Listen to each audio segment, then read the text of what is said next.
तो गाइस मैं हूं अंकित और आप दिख रहे हैं रेसलिंग फैंस नेटवर्क। शुरू करते हैं गाइस अपनी वीडियो को। सबसे पहले एक बहुत ही ब्यूटीफुल, बहुत ही कूल रेसलमेनिया 40 स्टेज कॉन्सेप्ट देखते हुए।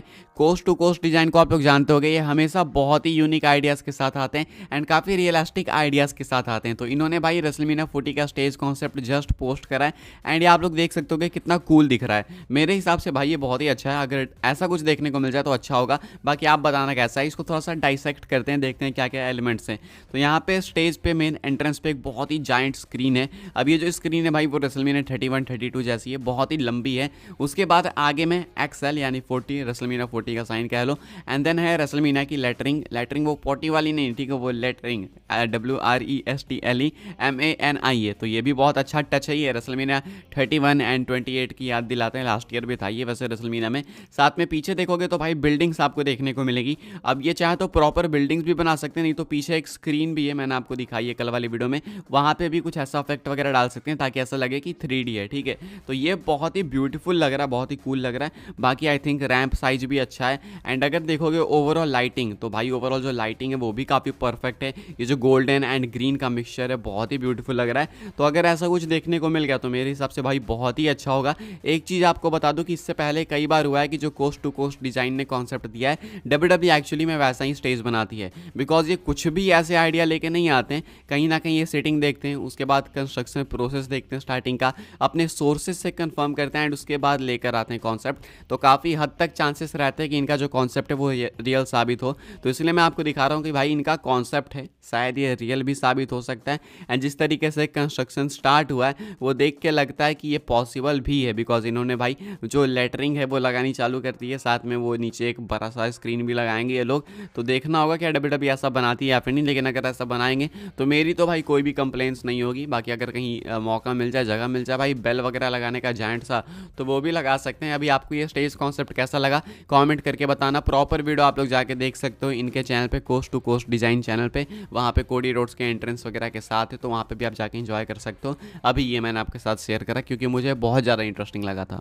आगे बढ़ते हैं गाइस, बात करते हैं अगली स्टोरी के बारे में जो कि है रिकिसी को लेकर। तो भाई रिकिसी को लेकर ऑलरेडी कई सारे रूमर्स है कि जो रिकिसी है रेसलमेनिया 40 के अंदर पार्टिसिपेट कर सकते हैं, उनकी इन्वॉल्वमेंट हो सकती है। जे वर्सेस जिमी का मैच है भाई, तो कोई भी बोलेगा कि रिकिसी आ सकते हैं। रिकिसी ने एक टीज ड्रॉप करा है, एक ट्वीट करते हैं, आप लोग देख सकते होगे। एंड एक सिंपल पोस्ट करते हैं GIF, जहाँ पे कमिंग सून भाई गोल गोल चक्कर लगा रहा है। एंड कैप्शन लिखते हैं it's coming soon. Now what's coming soon, I am coming soon लिखते तो भाई पता चलता कि अरे चलो रिकिसी आ रहे हैं, कंफर्म हो गया।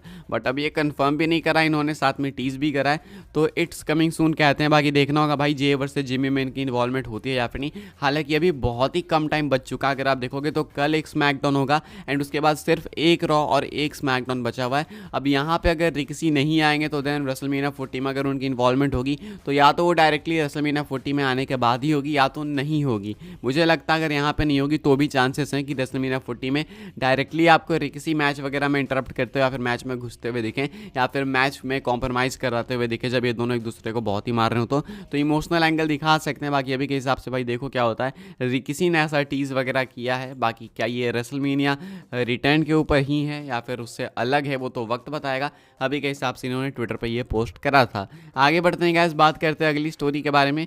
तो Seth Rollins night 1 main event करने वाले हैं कोडी रोड्स के साथ, जहाँ पे फेस करेंगे Roman Reigns and the rock को। तो भाई सेथ रॉलिंस का सपना था कि वो रेसलमेनिया को मेन इवेंट करे आगे जाके, एंड ये सपना पूरा होता हुआ दिख रहा है। एंड अब ये पूरा हो भी चुका है एक तरीके से, बिकॉज मैच होगा ही होगा। अब ऐसे में भाई सेथ रॉलिंस ने इस सपने को पूरा करने के बाद एक पोस्ट करा ट्विटर पे, देख सकते हो कि कोट करते हैं अपना तकरीबन 12 साल पुराना ट्वीट, 12 ईयर्स ओल्ड भाई, समझ रहे हो भाई, 12 साल पुराना।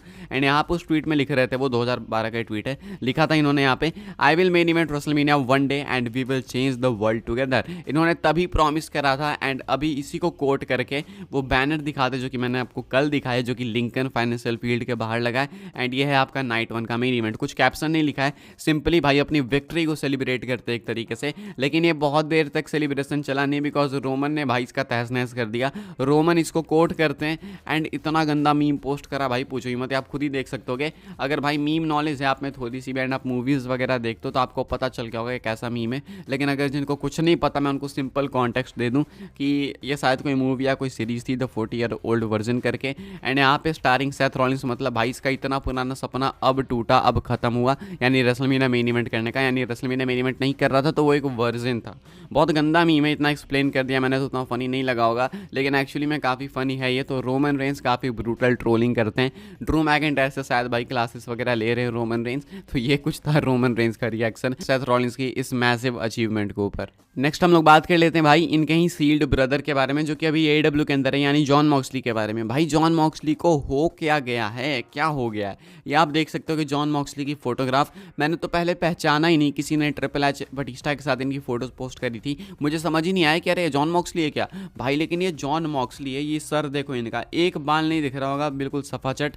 उसके बाद ये बियर्ड देखो, तो पता ही नहीं चल रहा है कि भाई ये जॉन मॉक्सली को हो क्या गया, इतने एजेड कैसे दिख रहे हैं। वहीं आप Roman Reigns and Seth Rollins को देख लो भाई, इनकी भी एज हो चुकी है। रोमन रेंस के तो भाई बियर्ड भी कहीं ना कहीं वाइट हो चुके हैं, लेकिन स्टिल रोमन ऐसे नहीं दिखते हैं। कहीं ना कहीं जो यहाँ पे जॉन मॉक्सली बूढ़े दिख रहे हैं, क्लियर बूढ़े दिख रहे हैं। तो भाई ये काफ़ी कंसर्निंग चीज़ है, एंड इस चीज़ को फैंस 2 साल पहले से नोट कर रहे हैं, 3 साल पहले से, जब से AEW के अंदर इन्होंने ब्रूटल बीटिंग्स लेनी चालू करी है। तो ये काफ़ी कंसर्निंग चीज़ है।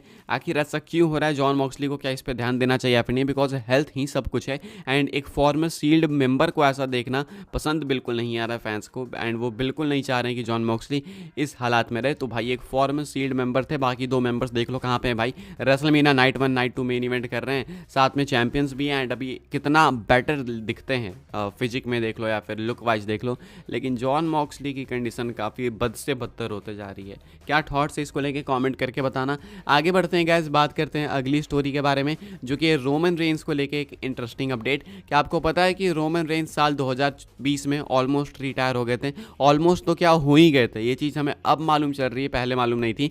लेकिन रोमन रेंस साल 2020 में रिटायर हो गए थे पैंडेमिक एरा के टाइम, जब कोविड एरा में वो WWE छोड़ के गए थे। तो पॉल हेमन की स्टेटमेंट है, आप देख सकते होगे, he considered himself retired, he was not coming back, I was executive director of Monday Night Raw and Roman was assigned to SmackDown, but every week I heard all the SmackDown writers and producers and personnel saying, God, I just wish Roman would come back, and I would ask, has anybody talked to him?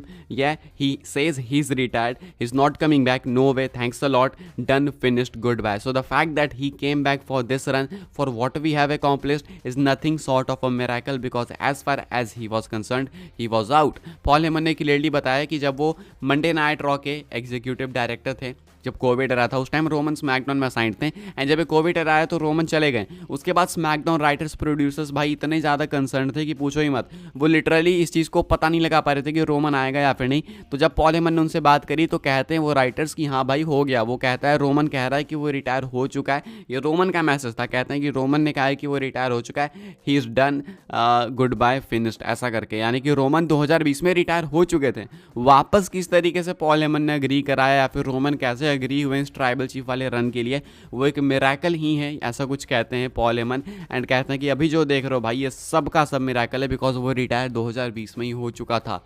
तो ये काफ़ी झटका है Roman Reigns के fans के लिए कि ये चीज़ हो चुकी थी, लेकिन अब रोमन वापस आ चुके हैं। तो भाई रोमन के फैंस शांति से अब फाइनली वो सुख शांति की सांसें ले सकते हैं, चैन की सांस ले सकते हैं, वरना ये चीज़ भाई बहुत ही ज़्यादा कंसर्निंग थी। एंड अभी अपडेट निकल के सामने आई तो समझ आया कि 2020 में क्या चल रहा था। बात कर लेते हैं गैस अपनी नेक्स्ट एंड फाइनल स्टोरी के बारे में, जो कि बेकी लिंच को लेके। तो बेकी लिंच का स्पेशल रेसलमेनिया एंट्रेंस कंफर्म हो चुका है, बेकी लिंच ने खुद कराया कि इंटरव्यू के अंदर आती हैं वो, एंड अभी उनकी बुक रिलीज़ हुई है, उसी को प्रमोट करते हुए कहती हैं भाई कि रेसलमेनिया 40 के अंदर मेरी एक बुक स्टाइल एंट्रेंस होगी। अब ये बुक स्टाइल एंट्रेंस क्या होती है मुझे कोई आइडिया नहीं है, वो रेसलमेनिया 40 में हमें पता लग जाएगा, शायद कुछ बुक थीम्ड होगी या फिर पता नहीं क्या नहीं, लेकिन जो भी है भाई बुक स्टाइल एंट्रेंस इन्होंने क्लेम करा है, वो वक्त बताएगा कि रेसलमेनिया 40 में क्या होता है। लेकिन ये तो पता चल गया कि स्पेशल एंट्रेंस है। अभी मैंने आपको रिंग गियर भी दिखाया था, तो देखते हैं भाई वो रिंग गियर होता है इनका या फिर नहीं, कल दिखाया था मैंने आपको, तो कल की वीडियो जाके देख लेना। फिलहाल इस वीडियो के लिए कुछ अपडेट्स, आई होप आपको इन्फॉर्मेशन मिलो तो वीडियो को लाइक करें, शेयर करें, सब्सक्राइब करें चैनल को, ताकि आने वाले टाइम के अंदर आपको और भी ऐसी WWE न्यूज़ रूमर अपडेट सब कुछ टाइम टू टाइम मिलते रहे। फॉलो कर सकते हैं आप लोग मुझे इंस्टाग्राम एंड ट्विटर पर, लिंक आपको मिल जाएगा डिस्क्रिप्शन में। ज्वाइन कर सकते हैं व्हाट्सएप चैनल को, उसके भी लिंक है डिस्क्रिप्शन में। मिलते हैं अपनी नेक्स्ट ऑफर काफ़ी इंटरेस्टिंग वीडियो में।